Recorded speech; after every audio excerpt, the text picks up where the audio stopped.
I was a depressed kid growing up, got into a lot of trouble, experimented with drugs and different activities. I was forced to go to church, and so I heard a lot about Jesus and life with him and knew the stories of the Bible, but didn't see life there.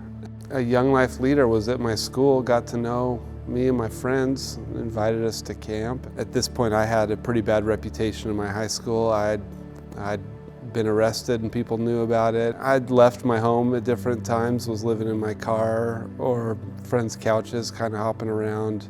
When you're depressed, you want to be loved. But the way that you ask for it is you push people away.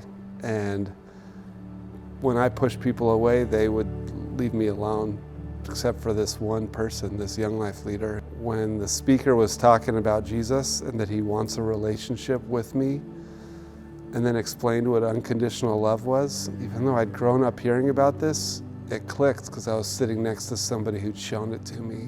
When you understand how God sees you, it changes everything about what the future of your life can be. That leader asked me to speak and share my testimony at a Young Life Club. I know it wasn't my whole high school, but it felt like it. It was the most that anybody had come because everybody in my school had seen something different about the kid that was smoking weed and skating and snowboarding, was now trying to bring life and share life in that school. So people turned out to hear what was different about Kirk. It's been a long, painful road of a whole bunch of mistakes, but I've gotten to be sharing that kind of hope with people ever since. I got asked to go and share this with Young Life, to go actually be the person in a high school that's walking around getting to know kids and build relationships with them and offer them a chance at the life that they're wandering around looking for. I've gotten to kind of bounce around the Northwest in a lot of different cities and communities and types of schools to lead Young Life and share who Jesus actually is with middle school, high school, and college-age students.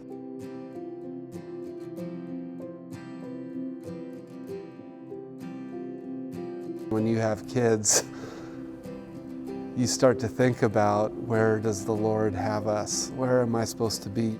The pressure of being a parent and wanting these kids to be successful in life was crushing me at first, to think, like, how do I pour into them, until I had to realize, what is success for them? So again, like everything else, I've got the freedom to ask the Lord for help to be what I can't be, and watch my kids hopefully respond to that someday. But I don't have to be perfect. I know somebody who is. I hope they do too. When you're doing outreach ministry, you have to be plugged into a church community. We visited Cross and Crown one of the same weeks that they announced they were looking to plant in Edmonds. And I'm like, oh, like, we could be a part of this, because we are also planting in Edmonds around the same time.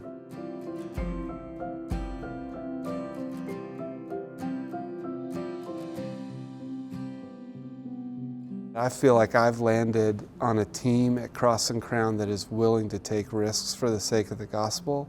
This is a time when we can actually make significant impact and show what the fullness of life with Jesus is. That gives me hope that we're going to be able to really pour into this community that I live in a way that's going to see the gospel move.